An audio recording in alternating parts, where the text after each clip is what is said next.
Olá, queridas irmãs, queridos irmãos. Começamos mais um programa O Espírito da Letra. Olha aqui, ó, o livro Nosso Lar. Estamos analisando capítulo a capítulo esta obra portentosa que o Espírito André Luiz escreveu através do médium Francisco Cândido Xavier. Hoje nós estamos tratando do capítulo 40, capítulo muito importante, porque vai trazer uma informação extremamente relevante para a nossa meditação. André Luiz está curioso para saber o que está se passando nas câmaras que guardam as mulheres. Alguma coisa, depois que o André começou a trabalhar na cidade Nosso Lar, no hospital, no parque hospitalar, fazia com que ele se sentisse interessado em aprender aquilo que estivesse ligado aos trabalhos na área dos pavilhões femininos. Aquela que você, eu tenho certeza, vai se lembrar, trazia a enfermeira Nemésia como responsável. André então procurou Narcisa e comentou com ela: olha, Narcisa, eu não sei o que me acontece, alguma coisa me faz chamar a atenção para aquela área do nosso pavilhão hospitalar. E a Narcisa disse: bom, André, para onde somos convocados, significa muitas vezes que ali está o aprendizado. Vou falar com a enfermeira Nemésia para pedir a ela autorização. Aí, André Luiz fica esperando, Narcisa vai falar com a Nemésia, e com isto, André Luiz recebe da Nemésia a autorização para ir visitar aquele pavilhão, aquela ala feminina. Narcisa vai com ele e, a partir do começo deste encontro com as necessidades das nossas irmãs, nós vamos entender por que o capítulo 40 leva este título: Quem semeia, colherá. Depois então que eles chegaram lá no pavilhão feminino e a Nemésia autorizou que Narcisa acompanhasse André Luiz, dizendo: olha, Narcisa, faça o obséquio de acompanhar nosso irmão e mostrar os serviços que você julgar convenientes ao aprendizado dele. Fiquem à vontade. Então André diz: olha, minha amiga e eu comentávamos, enquanto andávamos por ali, a vaidade dos homens, sempre ligada aos prazeres físicos, enumerando observações e ensinamentos, enquanto caminhávamos, quando atingimos o pavilhão 7. Ali, localizavam-se algumas dezenas de mulheres em leitos separados, um a regular distância. Eu, diz André Luiz, estudava a fisionomia das doentes. André havia sido médico, não é?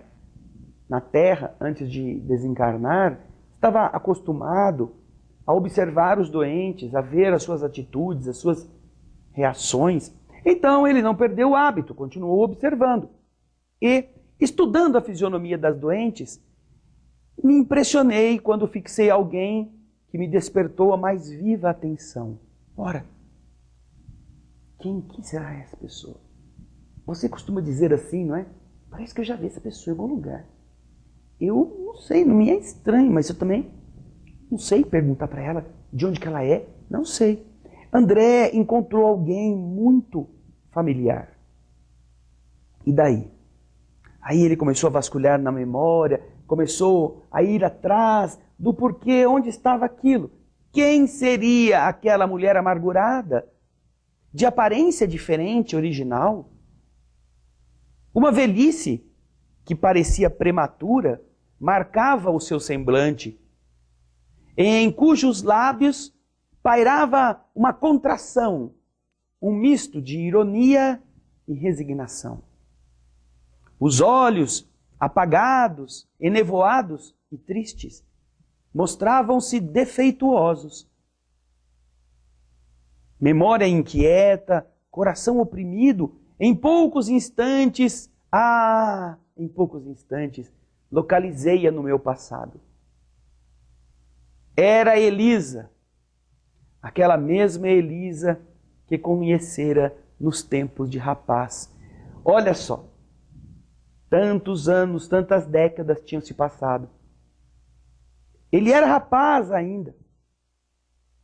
E apesar disso, sua mente trouxe de volta as experiências que ele havia tido com Elisa. Então, este capítulo, Quem Semeia Colherá, capítulo 40 do livro Nosso Lar, diz respeito a todos nós. Todos nós temos lá no passado coisas que nós parecíamos não dar muita importância, porque já faz tanto tempo, ninguém mais se lembra. Mas a nossa consciência arquiva as informações. Essa era Elisa, aquela mesma Elisa que conhecera nos tempos de rapaz, que agora estava modificada pelo sofrimento, mas não podia ter quaisquer dúvidas. Lembrei-me, primeiramente, o dia em que ela, humilde, entrar em nossa casa, levada por uma velha amiga de minha mãe, que apresentara as recomendações para o serviço doméstico. Minha mãe aceitou estas recomendações, admitindo-a para o trabalho no lar. No começo, olha só o André se lembrando, hein? No começo, aquele relacionamento de patrão, empregado, filho do patrão, né? Empregadinha, como muitos ainda chamam pessoas que vão servir porque precisam de trabalho. Dá para empregadinha lá, empregadinha faz, não é? No começo, o ritmo comum, aquela rotina, nada de extraordinário. Mas as coisas vão mudando, não é? Começa de um jeito, o tempo vai passando, e aquela rotina vai se transformando. André Luiz, nessa época, era jovem, rapaz, saindo da adolescência ou em trânsito pela adolescência. Elisa, uma mocinha, carente, sem ninguém, vindo de uma família necessitada, estava ali. Ué, essa história você já ouviu, não ouviu? É muito comum em muitas e muitas e muitas famílias. Agora, quem semeia colherá. Você vai ver no próximo bloco como André Luiz tem que enfrentar o seu passado. Então, fique conosco, daqui a pouquinho estaremos de volta.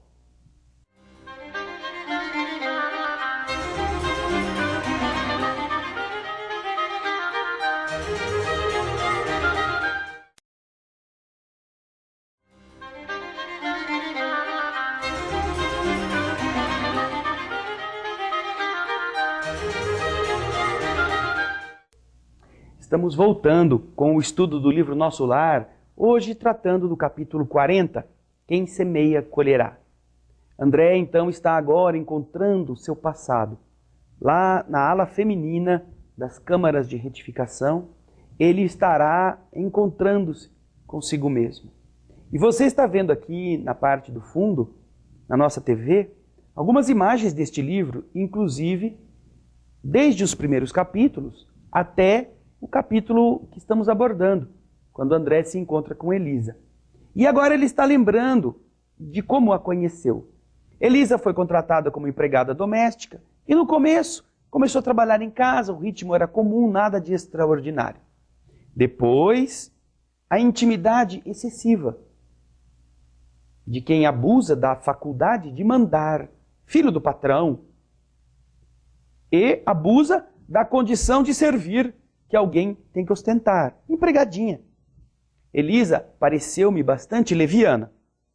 E quando estava a sós comigo, falava sem escrúpulos, comentava certas aventuras da sua mocidade, coisa assim, apimentada, agravando com isso a irreflexão de nossos pensamentos. André, na adolescência, na efusividade dos seus hormônios, se sentindo, provocado por aquela jovem que parecia, assim, acostumada aos contatos íntimos. Se deixou levar. Recordei o dia em que minha mãe me chamou para conselhos justos. André, diz a mãe, essa intimidade não ficava bem. Era razoável que nós dispensássemos a essa serva uma generosidade afetuosa, respeito, mas convinha pautar nossas relações com outro critério, um critério mais sadio. Liberdades demais, problemas demais, não é? E isto, a mãe de André Luiz falou com ele. Entretanto, atabalhadamente, sem dar muita importância, levara eu muito longe a nossa camaradagem. Chegaram-nos finalmente, vamos dizer, não é? Na linguagem de hoje. E então, sob enorme angústia moral, Elisa abandonou mais tarde a nossa casa, sem coragem de me jogar no rosto qualquer acusação. O tempo passou, reduzindo aquele fato em meu pensamento a uma ocorrência fortuita da existência humana. No entanto, o episódio, como alguma coisa da vida, estava também vivo. Na cabeça dele. À minha frente tinha Elisa agora, vencida e humilhada. Por onde vivera a mísera criatura, tão cedo atirada a doloroso capítulo de sofrimentos? De onde vinha ela? Ai, meu Deus! Naquele caso, eu não estava diante do Silveira. Você lembra no capítulo 35 aqui, olha, do livro Nosso Lar? 35, nós já falamos dele. Aquele homem que devia dinheiro para o pai do André Luiz, você está lembrado? No encontro singular, olha, ele encontra Silveira que vem abraçá-lo. Naquele caso, André era corresponsável porque estimulara o pai a ser cruel, a não perdoar a dívida. Mas agora, eu não me defrontava com o Silveira, perto de quem eu pudera repartir o débito com o meu pai. A dívida agora era inteiramente minha. Cheguei a tremer envergonhado de exumar aquelas reminiscências, de abrir aquele caixão de defunto e tirar de dentro os meus podres. Mas, como uma criança ansiosa, precisando de perdão pelas faltas cometidas, procurei quem? Quem? Narcisa. Ai, como é bom ter uma pessoa como Narcisa por perto. Sábia, experiente, compreensiva, amiga, que nos escuta, sem nos julgar, que também já passou pelas amarguras da existência, dos erros. Procurei por Narcisa, pedindo uma orientação. Eu mesmo me admirava da confiança que aquelas santas mulheres me inspiravam. Talvez eu nunca tivesse coragem de pedir ao ministro Clarencio, importante, líder da comunidade, pedir a ele o que eu pedia para Narcisa, contar o que eu contava para Narcisa. E as elucidações que pedia a mãe de Lísias, Dona Laura, a quem eu confiava. E possivelmente outra seria a minha conduta naquele instante, se eu estivesse com Tobias ao meu lado. Considerando que a mulher generosa e cristã é sempre mãe, voltei para a enfermeira, confiando mais do que nunca. Narcisa, pelo olhar que me endereçou, parecia tudo compreender. Comecei a falar, contendo o choro, mas a certa altura de minha confissão penosa, minha amiga respondeu: André, não precisa continuar. Eu adivinho o final da sua história. Não se entregue a pensamentos destrutivos, meu filho. Conheço o seu martírio moral por experiência própria. Entretanto, se o Senhor permitiu que você reencontrasse agora esta irmã, é que já o considera em condições de resgatar a dívida. E então viu a minha indecisão e disse: não tema, André, aproxime-se dela, reconforte-a. Todos nós, meu irmão, nós nos encontramos no caminho com os frutos do bem ou do mal que nós semeamos. Esta afirmativa não é frase doutrinária, é realidade universal. Tenho eu mesmo colhido muito proveito de situações iguais a esta. Bem-aventurados, André, os devedores, que estão em condições de pagar. E percebendo a minha resolução firme de empreender o necessário ajuste de contas, disse: vá, mas não diga que você é você ainda. Faça isso depois de ajudá-la com êxito. Isso não vai ser difícil, porque ela não enxerga nada, ela é cega agora aqui no plano espiritual, temporariamente. Pelas forças que a envolvem, eu percebo que ela tem a triste característica das mães que fracassaram e das mulheres de ninguém. Prostitutas, daquelas que abortam, daquelas que cometem as atitudes nocivas contra si e contra os outros. Esta era a condição de Elisa. Aproximamo-nos então. Tomei a iniciativa da palavra confortadora. Elisa identificou-se, dando o próprio nome e prestando de boa vontade outras informações. Já fazia 3 meses que ela havia sido recolhida nas câmaras de retificação. E então eu quis me castigar diante da Narcisa, olhei para Elisa e falei: você pode contar a sua história, Elisa? Para que lembrar de coisas do passado? Ah, porque a gente sempre aprende com os nossos erros. E agora, no próximo bloco, você vai terminar o capítulo conhecendo da boca da Elisa a triste história que ela vai contar. Fique aí, hein? Olha só, epílogo, no próximo bloco. Até já.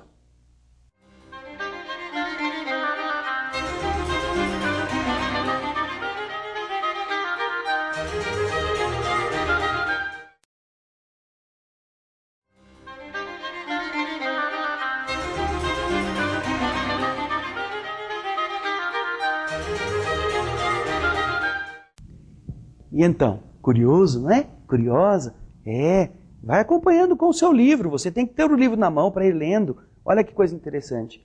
A Elisa agora foi chamada por André a lembrar do passado. E ela disse: por que vamos lembrar de coisas tão tristes? E André, que desejava, não é? Espezinhar a si mesmo para aprender, respondeu a ela: olha, Elisa, as experiências dolorosas ensinam sempre. Então a infeliz, que apresentava uma profunda modificação moral, meditou alguns momentos, como quem combinava ou fazia um esforço para trazer do passado as ideias, e disse: olha, minha experiência foi a de todas as mulheres doidivanas que trocam o pão bendito do trabalho pelo fel venenoso da ilusão. Isso serve para hoje, hein? Olha, prestem atenção.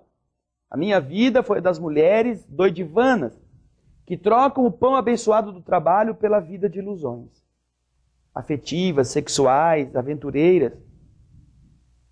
Nos tempos da mocidade distante, como filha de um lar paupérrimo, vali-me do emprego em casa de um abastado comerciante, onde a vida me impôs imensa transformação.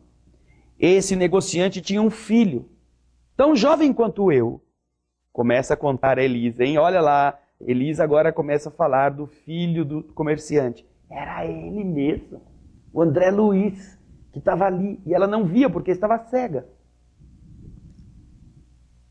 E depois da intimidade estabelecida entre nós, quando toda a reação da minha parte seria inútil, esqueci criminosamente que Deus reserva o trabalho a todos aqueles que amem a vida sadia, por mais faltosos que tenham sido.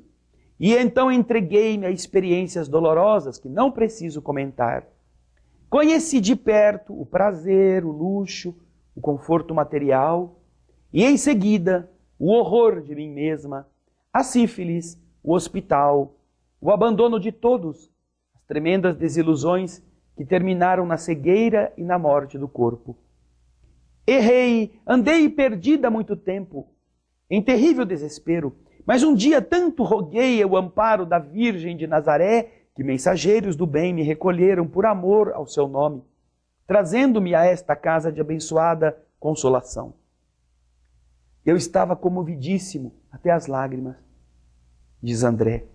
Então perguntei: e ele? Como se chama o homem que a fez tão infeliz? Então eu ouvi Elisa pronunciar o meu nome e o nome dos meus pais. E então arrumei coragem e disse: e você o odeia? Ela sorriu com tristeza e respondeu: no período do meu sofrimento anterior, amaldiçoava-lhe a lembrança, nutrindo por ele um ódio mortal. Mas a irmã Nemésia modificou-me para odiá-lo tenho que odiar a mim mesma. No meu caso, a culpa deve ser repartida entre nós. Não devo, portanto, recriminar a ninguém. Aquela humildade sensibilizou-me. Tomei a sua mão, sobre a qual, sem que ela pudesse, que eu pudesse evitar, rolou uma lágrima de arrependimento e de remorso. E disse-lhe: ouça, minha amiga, falei com uma forte emoção. Também eu me chamo André e preciso ajudá-la. Conte comigo daqui por diante. Ai, e a sua voz parece com a dele. Pois bem, continuei comovido. Até agora, não tenho propriamente uma família em nosso lar, mas você será, aqui, minha irmã do coração. Conte com o meu devotamento de amigo. No semblante da sofredora, um grande sorriso parecia uma grande luz. Como lhe sou grata, disse ela, enxugando as lágrimas. Há quantos anos ninguém me fala assim, nesse tom familiar, dando-me o consolo da amizade sincera. Que Jesus o abençoe. Nesse instante, quando minhas lágrimas se fizeram mais abundantes, Narcisa tomou-me as mãos como mãe e repetiu: que Jesus o abençoe. Que capítulo lindo este! Que coisa triste e ao mesmo tempo confortadora. Os responsáveis pelas quedas são responsáveis por reerguer os que caíram.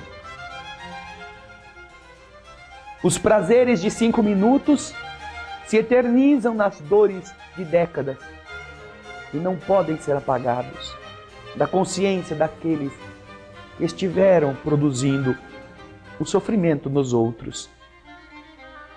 Portanto, se você tem na consciência alguma dor, algum peso, algum equívoco, recorde de ir procurar, na medida em que você tem a consciência disso, reparar o mal, porque certamente nós seremos colocados diante das nossas vítimas.